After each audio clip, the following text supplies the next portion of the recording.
আসসালামু আলাইকুম প্রিয় ভিউয়ার্স, নতুন আরেকটি এপিসোডে আপনাদেরকে স্বাগত। সম্মানিত ভিউয়ার্স, যে সমস্ত দুর্বল ব্যাংকের গ্রাহক আছেন তাদের জন্য একটি সুসংবাদ।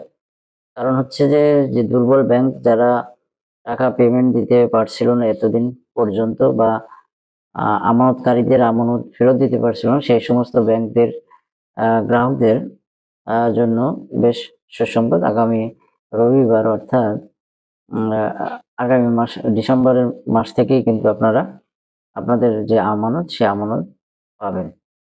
সম্মানিত ভিউয়ার্স, বাংলাদেশ ব্যাংকের গভর্নর এ বিষয়ে একটি ঘোষণা দিয়েছেন যে তিনি যে অবস্থান নিয়েছিলেন যে নতুন টাকা না ছাপাবেন না, অর্থাৎ সেই সিদ্ধান্ত থেকে তিনি পিছিয়ে এসছেন সাময়িক সময়ের জন্য।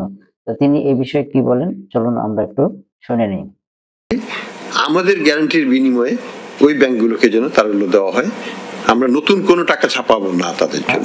বাংলাদেশ ব্যাংকের গভর্নরের এই আলোচনা থেকে আমরা একথা বুঝতে পারলাম যে তিনি যে সাপোর্ট দুর্বল ব্যাংকগুলোকে সাপোর্ট দেবেন যতদিন পর্যন্ত তাদের এই দুর্বল ব্যাংকগুলো তাদের যে সক্ষমতা অর্জন করতে সময় লাগে সেই পর্যন্ত।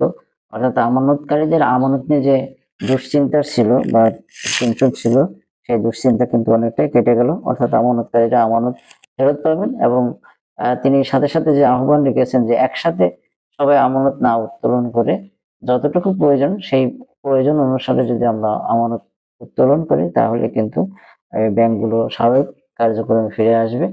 তো সম্মানিত ভিউয়ার্স, যারা ব্যাংকের গ্রাহক আছেন তারা আশা করি যে আপনারা আপনাদের প্রয়োজন অনুসারে আমানত উঠাবেন এবং অতিরিক্ত যে আমানত সেগুলো ব্যাংকে জমা রাখবেন এবং ব্যাংকগুলো স্বাভাবিক রূপে আসার ব্যাপারে আপনারা সহযোগিতা করবেন।